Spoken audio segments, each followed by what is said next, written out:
Bismillahirrahmanirrahim. Assalamualaikum warahmatullahi wabarakatuh. Bismillahirrahmanirrahim. Wassalatu wassalamu ala rasulillah Sayyidina Muhammad ibn Abdillah wa ala alihi wa sahbihi wa man wala. La hawla wa la quwwata illa billah.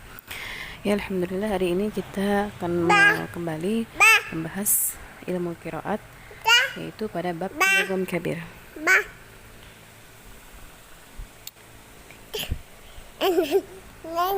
Sebagaimana yang sudah kita ketahui bahwa yang namanya idgham, idgham itu secara bahasa artinya adalah idkhal, itu memasukkan. Masukkan apa? Masukkan huruf yang pertama pada huruf yang kedua, ya. Sehingga secara istilah idgham itu bisa diartikan sebagai pengucapan dua huruf menjadi satu. Jadi seakan-akan hurufnya itu keduanya hurufnya bertasydid, gitu ya. Nah, yang sudah kita ketahui, yang selama ini kita ketahui seperti biasanya, idgham itu biasanya ketika nun mati bertemu dengan huruf ya, waw, mim, nun atau lam sama ra, gitu ya. Nah, ketika huruf yang pertamanya mati, huruf yang keduanya hidup atau berharokat, maka itu disebut dengan idgham shaghir. Jadi idgham shaghir itu idgham kecil. Kalau idgham shaghir atau idgham kecil itu ketika huruf yang pertamanya mati, yang keduanya hidup, gitu ya. Hurufnya sahih berharokat. Nah, akan tetapi pada pembahasan kali ini akan kita bahas adalah idgham kabir, gitu ya. Apa itu idgham kabir? Idgham kabir itu ketika huruf yang pertama yang akan diidghamkan kepada huruf yang keduanya hidup. Jadi dua-duanya huruf hidup, gitu ya. Itu makanya dinamakan kabir atau besar, karena dua-duanya hurufnya hidup, berharokat.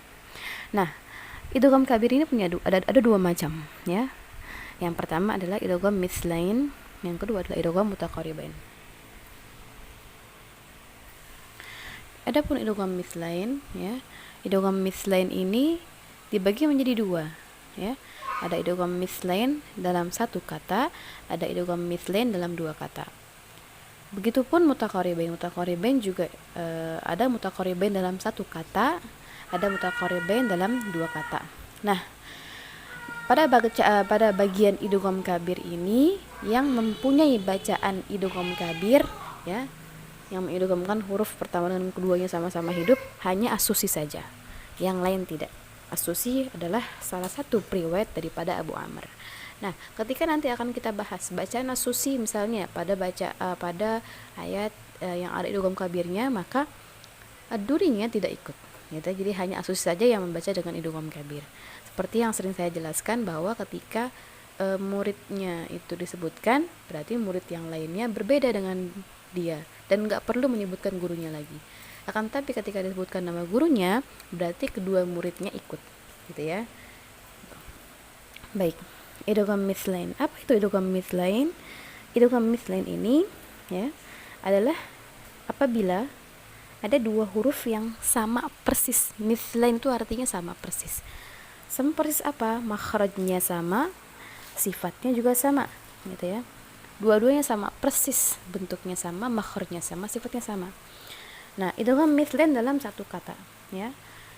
Syairnya adalah, baitnya adalah sebagai berikut: wa dunakal idgham al-kabir wa qutbuhu Abu Amr al-Basri fihi tahaffala wa fi kalimatin anhu manasikakum wa ma salakakum wa ma manasikum wa ma salakum wa baqil bab laysa mu'awwala wa ma kana min mithlaini fi kalimatihima fala budgha min idghami ma kana awwala kaya'lamu ma fihi hudan wa tabi' ala qulubihim wal 'afwa wa'mur tamathala idza lam yakun ta mukhbirin aw mukhatabin aw al muktasi tanwinahu muthaqqala.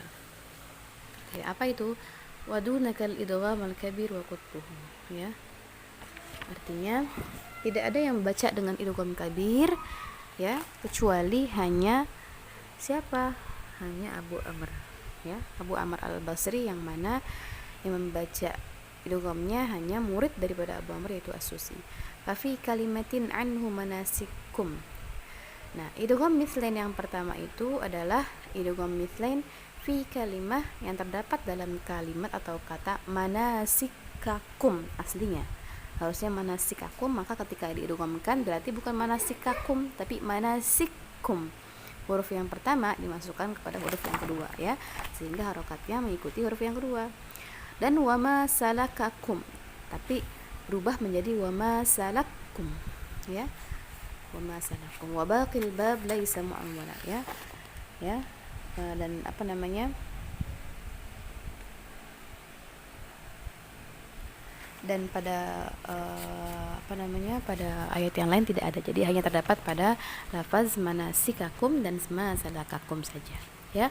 Bisa dilihat penjelasannya, ya, lebih ringkasnya lagi pada tabel raqbul awal, raqam yang pertama, yaitu al-ahwalul mithlaini fi kalimah, ya, keadaan idgham mithlain pada satu kata. Yang pertama, al-mithlaini fi kalimatin la yakunu illa al-kaf wal fil kaf wa kana mutaharrikaini, ya.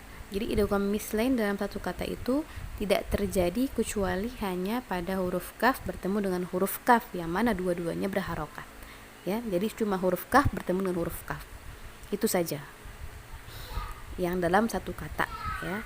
Seperti lafaz al-amtsilah, contohnya manasikakum, maka bacaan susirlah manasikum, masalakakum menjadi masalakum, ya. At-tawdih, penjelasannya adghama susi kafal awla fi tsaniyah, maka as-susi mengidghamkan, ya, kaf yang pertama pada kaf yang kedua. La yakunu illa, tidak terjadi kecuali pada lafaz manasikakum wa ma salakakum, ya.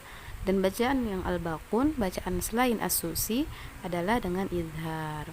Jadi tetap masalakakum dan manasikakum selain as-susi. Oke, itu yang pertama.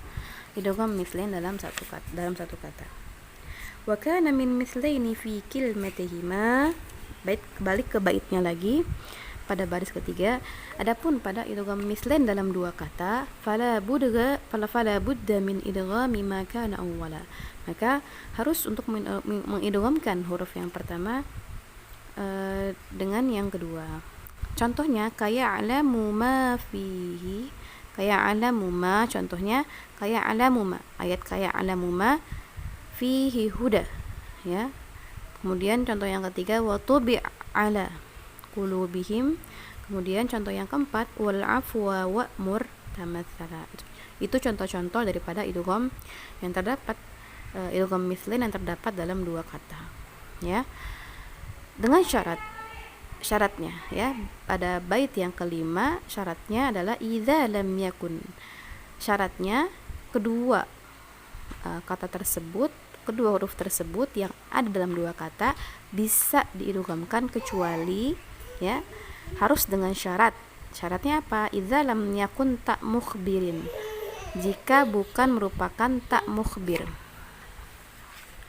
Tak mukhbir itu adalah tak mutakallim, nanti akan kita jelaskan. Yang kedua, mukhatab, bukan tak mukhatab. Tak mukhatab atau tak orang yang menjadi lawan bicara. Tak mukhbir itu orang tak yang menjadi domir, ya, kata pengganti daripada orang yang sedang berbicara. Atau kalau tak mukhatab adalah tak domir, tak yang menunjukkan kepada lawan bicara. Itu ada dalam pembahasan ilmu nahwu.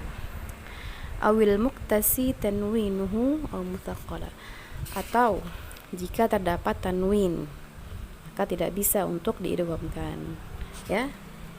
Aw mutsaqqala, atau terdapat huruf yang mutsaqqala yang berat. Apa itu huruf yang berat? Mutsaqqala itu adalah huruf harfun musyaddadah, huruf yang bertasydid. Maka penjelasannya dapat kita lihat rincinya pada tabel. Al-mithlani fi kalimataini, al-mithlaini fi kalimatain. Dengan mithlain yang terdapat dalam dua kata, kita lihat, ya. Yang pertama ada tiga, ya. Ada tiga hal yang harus diketahui. Yang pertama, al-ahwal. Idza iltaqal mithlaini, jika bertemu dua huruf yang semisal makhraj dan sifatnya fi kalimataini dalam dua kata, wa kana awwaluhuma, yang mana huruf yang pertamanya di akhir kata, wa tsanihima, huruf yang keduanya di awal kata, gitu, ya. pasti kalau dalam dua kata, maka yang huruf pertamanya itu di akhir kata, huruf yang keduanya di awal kata, baru mereka bertemu. Wa kana mutaharrikaini, ya. Dan keduanya adalah huruf yang berharokat. Dua-duanya huruf yang hidup dan berharokat. Sawaun kana, meskipun gitu ya, ma qabla harfil awal mutaharrikan, meskipun huruf yang pertamanya itu sebelum huruf yang pertama gitu ya. Artinya sebelum huruf yang pertama itu adalah huruf yang berharokat atau huruf sukun. Misalnya bisa kita lihat dalam contoh fihi huda, ya. Huruf yang pertama yang bertemu dengan huruf kedua, haknya itu hak pertama. Hak yang pertamanya ini sebelumnya adalah huruf yang mati, ya. Atau ya'lamuma. Ya'lamuma itu huruf mim yang pertamanya itu huruf hidup, ya.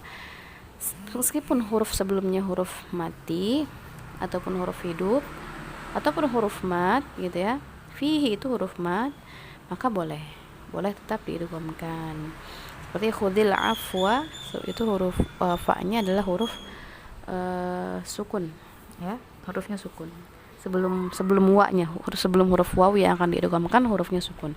Kalau fihi huda, hak yang akan diidghamkannya itu sebelumnya adalah huruf mat. Maka ketika sebelum huruf yang akan diidghamkannya itu huruf yang sukun atau huruf yang huruf mat, maka bisa diidghamkan, ya. Dengan syaratnya itu adalah yang pertama kita lihat. Adghamma susi harfal ula fil tsaniyah min mithlaini, maka idgham Imam Susi mengidghamkan huruf yang pertama pada huruf yang kedua bisyartin. Ada bacaan bisyartin ya dalam taudihnya. Bisyartin dengan syarat. Apa syaratnya? An la yakuna harfal ula.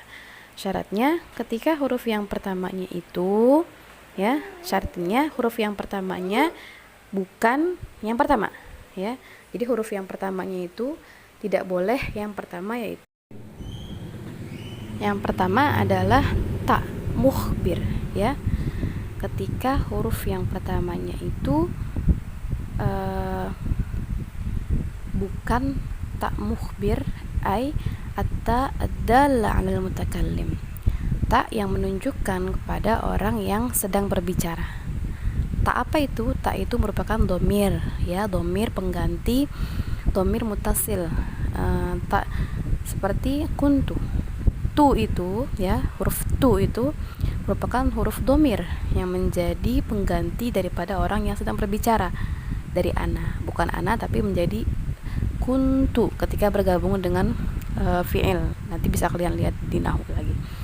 Ketika ada tak yang tak menunjukkan tak mukhbir atau tak orang yang berbicara, maka tidak boleh diidghamkan. Itu ya, kuntu turaba. Nah, itu nggak boleh diidghamkan, ya. Lalu yang kedua adalah ta mukhatab. Apa ta mukhatab? Tak yang menunjukkan kepada orang yang sedang diajak bicara. Seperti contohnya, mukhatab itu bukan mukhatab, ya. Mukhatab orang yang diajak bicara orang kedua, kamu, yang menunjukkan arti kamu, anta, ya. Contohnya seperti afa anta tukrihu. Nah, afa anta tukrihu itu merupakan taknya tak mukhatab yang menunjukkan pada domir anta, maka jangan diidghamkan. As-Susi tidak mengidghamkan afa anta tukrihu, tetap idhar. Lalu yang ketiga, harfun makrunun bitanwin, huruf yang bergabung, ya, bersambungan dengan tanwin, huruf yang terdapat tanwin dalamnya. Misalnya sami'un, un itu tanwin, maka ketika ada huruf yang bertanwin, sami'un alim, nggak boleh sami'un alim, nggak, harus tetap izhar, sami'un alim. Yang keempat adalah syaratnya tidak boleh hurufnya bertasydid, harfun musyaddadah, nggak boleh. Seperti nahwa fatamma miqatu. Nah, mim yang bertasydid tidak boleh diidghamkan kepada mim yang kedua, ya. Nah, adapun al-baqun baca dengan izhar, ya, tetap izhar. Hanya As-Susi saja yang membaca idgham. Oke, ya. Jadi ketika terdapat dua huruf, ya, dua huruf dalam dua kata, As-Susi mengidghamkan kecuali dengan 4 syarat. Kalau ada 4 syarat ini yang ada pada sebuah ayat, maka as-Susi tidak mengidghamkannya. Apa aja syaratnya? Syaratnya tadi tak mukhbir, tak mukhatab, harfun makrun bitanwin atau harfun musyaddadah. Oke, itu idgham mithlain dalam dua kata ketika huruf yang pertamanya berharokat, huruf yang pertamanya dan yang keduanya sama-sama berharokat.